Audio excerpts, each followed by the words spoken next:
पहलगाम हमले का बदला भारत जरूर लेगा और यही वजह है कि सरहद पार पाकिस्तानी सेना में जबरदस्त खलबली इस वक्त मच चुकी है। दावा इस बात का किया जा रहा है कि पाकिस्तानी सेना को हाई अलर्ट पर रख दिया गया है। कुछ रिपोर्ट्स में तो यहां तक दावा किया गया है कि भारत इस बार ऐसा हमला करेगा कि पीओके में एक भी आतंकी अड्डा बचने नहीं वाला।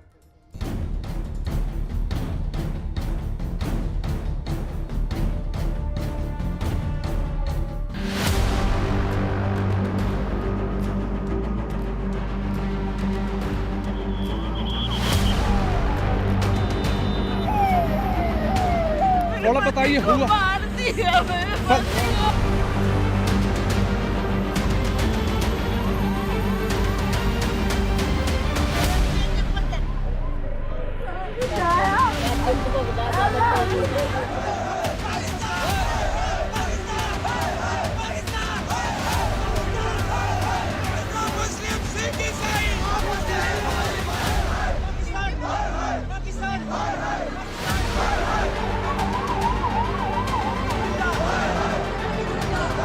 हम इंडियन आर्मी है। बैठो, ये इंडियन आर्मी है। आप लोग कहाँ से आए हो? कहाँ से आए आप? उसने उसको गोली मार दी। यहाँ पे उसने बोला कि ये शायद मुस्लिम ही है, उसने उसको गोली मार दी। मेरे पति का बच्चा लो। हम बचा देगा, कोई बात नहीं। मैडम आप कोई टेंशन मत लें, हम साथ में।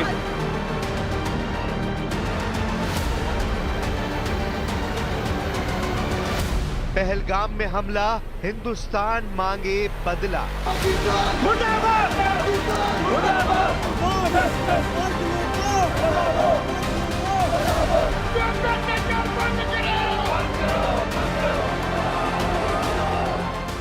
पहलगाम पर हुए आतंकी हमले से साबित हो गया है कि पाकिस्तान और उसके पालतू जिहादी और आतंकी किसी भी कीमत पर भारत को तबाह और बर्बाद करने का सपना पाले बैठे हैं। पहलगाम में जिस तरह से चुन चुनकर हिंदू सैलानियों को आतंकियों ने मौत के घाट उतारा, उसने भारतीयों के खून को खौला दिया है। जम्मू कश्मीर से लेकर पूरे भारत के हर राज्य से एक ही मांग उठ रही है कि आतंकियों और पाकिस्तान में मौजूद आतंकियों के आका का सफाया करो। पहलगाम की बैसरन घाटी में जिस तरह से लश्कर तैयबा के proxy wing the resistance front यानी टीआरएफ के आतंकियों ने हमला किया, उसका एक एक तार पाकिस्तान से जुड़ा माना जा रहा है। हम आपको बता दें कि जब से प्रधानमंत्री नरेंद्र मोदी, गृह मंत्री अमित शाह और रक्षा मंत्री राजनाथ सिंह ने संकेत दिए हैं कि एक भी आतंकी और उसके आका को नहीं छोड़ा जाएगा, उसके बाद से सरहद पार पाकिस्तानी आर्मी हाई अलर्ट पर चली गई है। कुछ खबरों में यहाँ तक दावा किया जा रहा है कि पाकिस्तान के सेना प्रमुख जनरल आसिम मुनीर ने जिस तरह से 17 अप्रैल 2025 को हिंदू और हिंदुस्तान के खिलाफ जहर उगला था, उसी का नतीजा है कि पहलगाम में इतना बड़ा नरसंहार हुआ है। हम आपको दिखाएंगे कि जब से पाकिस्तान को एहसास हुआ है कि उसके ऊपर सर्जिकल स्ट्राइक हो सकती है, उसके बाद से पाकिस्तानी वायुसेना हाई अलर्ट पर चली गई है। ताबूत में 27 लाशों का हिसाब हिंदुस्तान जरूर लेगा। जम्मू कश्मीर में हजारों लोग पाकिस्तान से बदला लेने की मांग कर रहे हैं।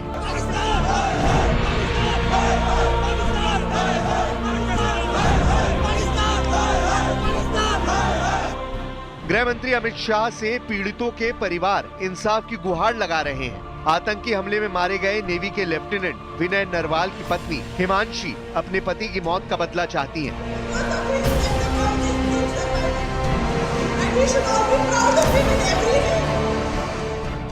मृतकों के परिवार का साफ कहना है कि जालिम जिहादियों को उनकी करतूतों की सजा जरूर मिलनी चाहिए। जम्मू कश्मीर के लोग होने के नाते के मैं एक बात कह रहा हूँ, हम इस कत्लगार के खिलाफ है और सरकार से गुजारिश करते हैं कि इनको कातिलों को नंगा करके इनके खिलाफ कार्रवाई करनी चाहिए, इनको तख्तेदार पर लटकाना चाहिए।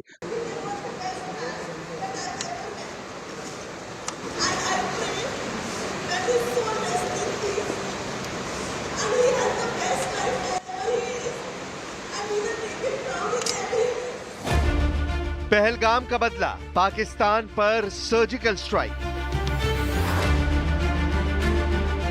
जम्मू कश्मीर में 14 फरवरी 2019 को हुए पुलवामा अटैक के बाद ये सबसे बड़ा हमला है। पुलवामा में सीआरपीएफ के काफिले पर फिदायीन हमला हुआ था। इसमें 40 जवान शहीद हुए थे। इसकी जिम्मेदारी जैश ए मोहम्मद ने ली थी और इस बार टीआरएफ के हमले में 27 बेगुनाह हिंदुओं को चुन चुन कर मारा गया है। इस हमले के बाद भारत सरकार कोई न कोई सख्त एक्शन जरूर लेगी, ये लगभग साफ हो चुका है।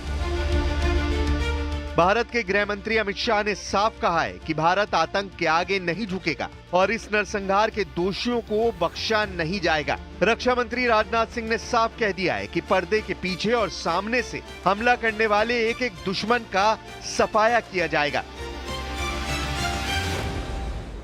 भारत का एक एक नागरिक इस कायरतापूर्ण हरकत के खिलाफ एकजुट है। मैं इस मंच से देशवासियों को आश्वस्त करता हूं, घटना के मद्देनजर भारत सरकार वो हर कदम उठाएगी जो जरूरी और उपयुक्त होगा।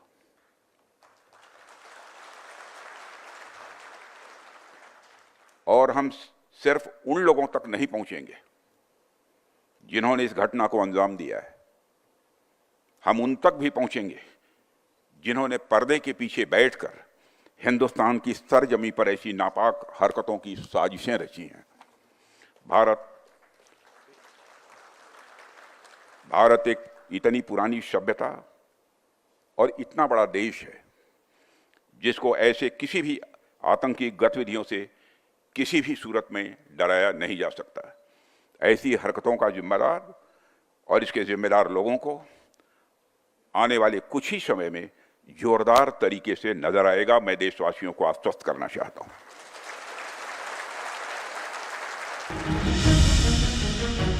इधर सूत्रों से पता चला है कि पहलगाम में हुए आतंकी हमले के बाद पाकिस्तान ने अपनी वायुसेना को हाई अलर्ट पर रख दिया है। पाकिस्तानी वायुसेना के टोही विमान लगातार भारत की सीमा से सटे इलाकों की एयर स्पेस पर नजर बनाए हुए हैं। पाकिस्तान को आशंका है कि भारत बालाकोट एयर स्ट्राइक की तरह कोई जवाबी कार्रवाई कर सकता है। भारतीय सुरक्षा एजेंसियां भी सतर्क हैं और सीमावर्ती क्षेत्रों में चौकसी बढ़ा दी गई है। इस बीच भारत में पाकिस्तान के पूर्व उच्चायुक्त अब्दुल बासित ने एक्स पर एक ट्वीट किया। उन्होंने लिखा कि मुझे पूरा विश्वास है कि इस्लामाबाद भारत के किसी भी दुस्साहस यानी हमले को नाकाम करने के लिए सभी जरूरी कदम उठा रहा है। इस बार पाकिस्तान का जवाब बहुत सख्त होगा। ये बयान ऐसे वक्त में सामने आया है जब पहलगाम में हुए आतंकी हमले के बाद शक की सुई पाकिस्तान की ओर जा रही है। इस आतंकी हमले में 8 से 10 आतंकवादी शामिल हो सकते हैं। पाकिस्तानी सेना को डर है कि भारत सर्जिकल स्ट्राइक जरूर करेगा। इसी को लेकर पाकिस्तानी सेना हाई अलर्ट पर है। जो खबरें सामने आ रही हैं उसके मुताबिक पाकिस्तानी सेना की 10 कोर्प्स अलर्ट पर है। पाकिस्तानी सेना के 10 कोर जिसकी जिम्मेदारी पूरे POK की है, उसने अपनी सैनिकों की तादाद भी बढ़ा दी है। पाकिस्तान के 10 कोर्प्स में आर्टिलरी मूवमेंट और सैनिकों की मूवमेंट फॉरवर्ड बेस पर देखी गई है। यानी पाकिस्तान एक बड़े रिस्पांस की तैयारी कर रहा है। अब देखना होगा भारतीय सेना इसको भेजते हुए कैसे आतंकियों को खात्मा करने के लिए कार्रवाई करती है। 2019 में पुलवामा में पाकिस्तान समर्थित आतंकवादियों ने हमला किया था, जिसके बाद भारत ने POK के इलाके में सर्जिकल स्ट्राइक के जरिए 300 आतंकवादियों को ढेर कर दिया था। 2016 में भी भारत ने सर्जिकल स्ट्राइक की थी। इस सर्जिकल स्ट्राइक में भी 200 के करीब आतंकी मारे गए थे। दोनों सर्जिकल स्ट्राइक के बाद पाकिस्तान की सेना की दुनिया में भद पिटी थी। इस बार पाकिस्तान की सेना को फिर से सर्जिकल स्ट्राइक का डर सताने लगा है। ये चाहते हैं ये लोग कि यहाँ से टूरिस्ट निकल जाए और कश्मीरी जो है वो बगैर कमाई के, बगैर किसी चीज के जो है गुलाम बन के रहे। ये हमारे बच्चों के दुश्मन हैं, हमारी आने वाले नस्लों के दुश्मन हैं। ये टेररिस्ट लोग हैं। अल्लाह इनको गर्क करे, वो मैं इतना ही कह सकता हूँ। अल्लाह गर्क करे इनको कि जो निहत्ते टूरिस्ट को निशाना बनाए। इंशाअल्लाह न यहाँ माफी होगी न आखिरत में माफी होगी। ये जहन्नम की आग में जलेगी। सूत्रों से पता चला है कि भारतीय सेना ने अगर सर्जिकल स्ट्राइक की तो पाकिस्तान में स्थित आतंकी संगठन जैश ए मोहम्मद का ठिकाना टारगेट हो सकता है। पाकिस्तान के भावलपुर में आतंकी संगठन जैश ए मोहम्मद का दफ्तर है, जिसका लगातार विस्तार हो रहा है। इसी साल मार्च में एक रिपोर्ट में दावा किया गया था कि जैश ए मोहम्मद लगातार अपने ठिकाने को बढ़ाता जा रहा है। सैटेलाइट तस्वीरों के आधार पर दावा किया गया कि जैश ए मोहम्मद के ठिकाने जामिया मस्जिद सुभान अल्लाह का आकार 2 गुना होकर 18 एकड़ से ज्यादा हो गया है। इसका निर्माण साल 2011-12 में किया गया था और अब इसका आकार पहले के मुकाबले 2 गुना ज्यादा हो चुका है। उस्मान वाली परिसर का इस्तेमाल आतंकवादी संगठन की तरफ से नए आतंकियों की भर्ती और धन उगाही के लिए किया जाता है। जैश के इस सेंटर में कई नई इमारतें दिख रही हैं, एक मस्जिद और पशुओं के अस्तबल है। निश्चित रूप से भारतीय सेना ऐसे आतंकी अड्डों पर हमला कर सकती है। जनरल मुनीर का हिंदू विरोध, पहलगाम में नरसंहार। पहलगाम हिंदुओं पर हुए आतंकी हमलों में पाकिस्तानी सेना का हाथ साफ तौर पर देखा जा रहा है। हम आपको 17 अप्रैल 2025 का वो वीडियो दिखा रहे हैं जिसमें पाकिस्तान के आर्मी चीफ आसिम मुनीर भारत, कश्मीर और हिंदुओं के खिलाफ जमकर जहर उगलते हुए साफ देखे जा सकते हैं।